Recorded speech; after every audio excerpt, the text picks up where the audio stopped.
On a reçu les iPads à la mi-décembre dans la classe et il y a 2 élèves qui ont dit « C'est tannant parce que lorsqu'on arrive pour lire un livre, pour aller le chercher sur l'App Store, on ne sait pas s'il est bon ou s'il n'est pas bon. » Donc, c'est de là qu'est venue l'idée de faire un site Internet qui faisait l'appréciation de la littérature jeunesse numérique, autant au niveau des applis livres que des livres numériques. Quelles ont été les étapes pour réaliser ce gros projet? De confectionner la grille d'appréciation.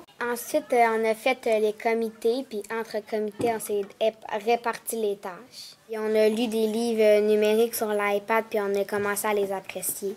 On a fait les affiches pour les mettre dans le corridor pour que les élèves voient qu'on fait un site.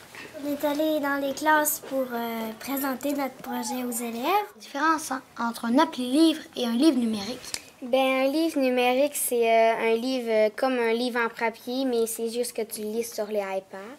Et puis un appli livre, c'est qu'à mi-chemin, ben, tu peux y trouver des différents compléments comme des jeux de différents langages. Mettons qu'il peut, dire une phrase en anglais ou en espagnol. Puis tu peux avoir des drôles de sons, puis il peut y avoir des affaires qui apparaissent, mettons des animaux.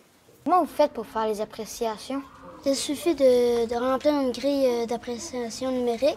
Mais avant de commencer, il faut vraiment que tu lises le livre. Quand tu l'auras lu, tu pourras répondre aux questions. Là, c'est Millie et la clé perdue. On peut le lire et l'écouter.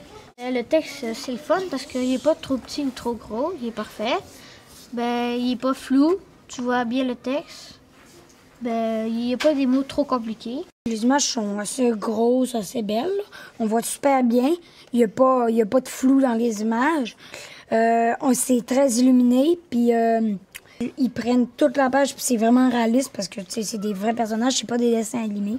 Puis, Une fois que l'appréciation a été tapée à l'ordinateur, on l'a projetée au tableau et environ une fois ou 2 par semaine, on en discutait ensemble pour la bonifier parce qu'il y avait certains éléments manquants et ça faisait une belle activité de groupe où chacun faisait son point de vue, où les élèves se rendaient compte aussi que c'était plus intéressant lorsqu'il y avait plus d'éléments de contenu qui étaient ajoutés. L'équipe qui est responsable de la communication a fait des affiches, a préparé une présentation pour chaque classe et les élèves ont fait la tournée des classes avec le canon et le portable pour aller présenter leur site web.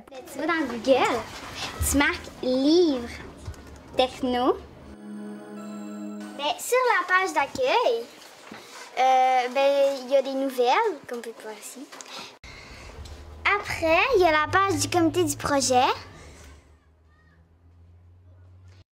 Les grilles d'appréciation pour faire les appréciations.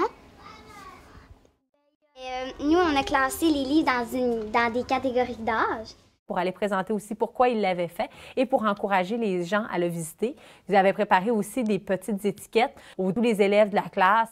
Qu'est-ce que tu as appris en faisant le projet de livre techno? De faire des appréciations, je me suis habituée. C'est ça mon comité, de faire des appréciations. Alors moi, je me suis habituée, j'avais plus besoin de la grille, puis je savais tout de suite, il fallait que je trouve l'auteur, l'éditeur, l'illustrateur, puis tout ça.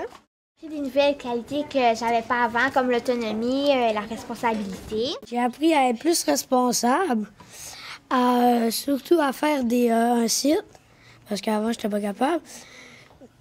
Aussi, j'ai appris à travailler en équipe. J'étais dans la communication, puis même si t'es pas gêné, des fois, ça prend du courage pour aller dans les classes. Faire un site, il faut que ça prend au moins ça prend un petit bout de temps avant de comprendre comment faire, comment mettre ça sur le site. Puis que, pour apprécier les livres, pour les lire, c'est facile, là. Mais pour les apprécier, c'est plus compliqué que je le pensais, là. Si je mets juste le titre et la 4e de couverture, c'est pas une vraie appréciation parce que ça nous aide pas à choisir le bon livre. Les élèves sont plus capables aussi de discuter de leurs appréciations de livres et discuter autour d'un livre numérique. Continuons à mettre des appréciations sur notre site.